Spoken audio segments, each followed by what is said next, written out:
This video demonstrates the removal and replacement of the power module in the GXT2 10 kVA UPS system. The UPS must first be transferred to internal bypass. You can do this by pressing the off button on the UPS display panel. That is, if the power module is capable of responding to that command.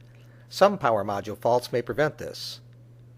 If that's the case, at the back of the UPS, release the thumb screw from the sliding bypass switch bracket on the manual maintenance bypass switch and slide it to the release position. Put the load on maintenance bypass by turning the bypass switch to the bypass position, then open the input breaker on the back of the UPS to remove power from the power module. The load is still supported by bypass power. Remove the top bezels from the chassis. Gently slip them forward toward the front of the unit and lift them away from the cabinet.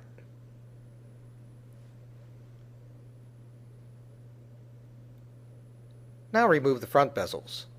They are held firmly in place by spring clips that fit into holes in the retaining grilles. Removing the bezels exposes the power module and battery compartment retaining grilles, which are held secure to the system cabinet by screws. Remove the screws from the battery compartment retaining grille first. There are 3 screws to remove, and they are tiny, so be careful not to drop them.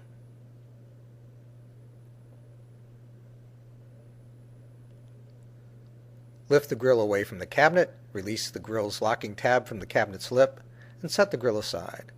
The power module retaining grille is secured by 5 screws. Start with the screw that holds the display panel firm to the grille. If the UPS is oriented on its side, as it is here, remove the remaining screws from the bottom up so that the grille's weight is supported by the topmost screw. The power module retaining grille is fitted with an extension finger that depresses a safety switch on the power module.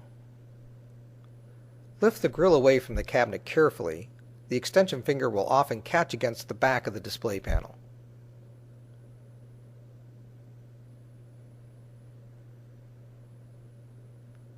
Next, disconnect the battery module connectors from the power module's battery connectors.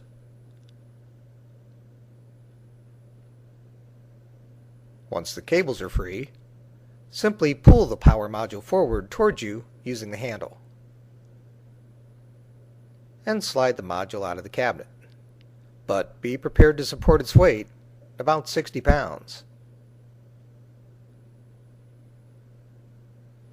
And set the module to the side.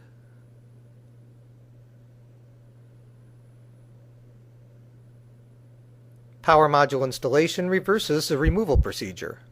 Begin by supporting the weight of the module. Again, it weighs about 60 pounds. And slide it into the power module compartment.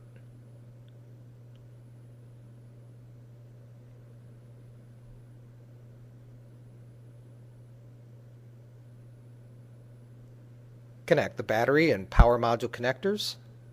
The plugs are keyed to ensure the red wire is connected to the red wire and black is connected to black.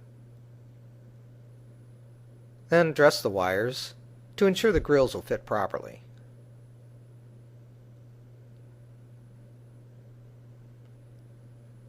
Here you can see the power module retaining grille and the extension finger designed to depress the safety switch on the front of the power module.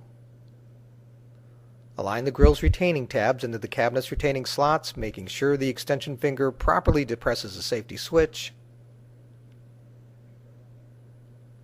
Then secure the grille to the cabinet with 5 screws.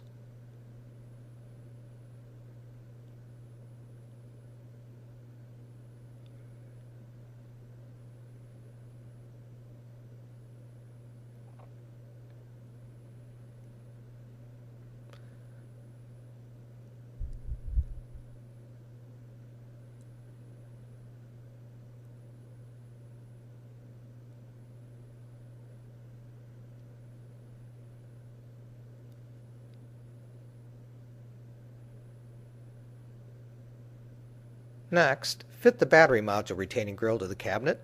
Align the retaining tab to the cabinet lip and secure the grille to the chassis with 3 screws.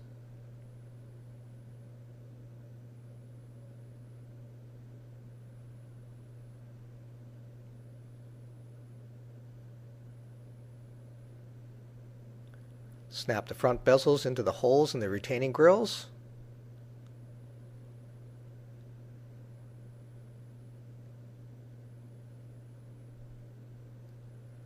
Place the tabs of the top bezels into the holes provided in the chassis and slide them toward the back of the chassis to lock them in place.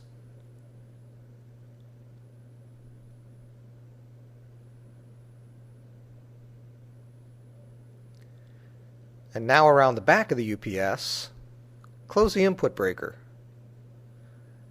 Note that the yellow bypass LED illuminates immediately. Wait for the green UPS LED to illuminate, indicating the power module is operating properly. Then turn the manual maintenance bypass switch to the UPS position. Slide the bypass switch bracket to the lock position and tighten the thumb screw to hold the bracket in place.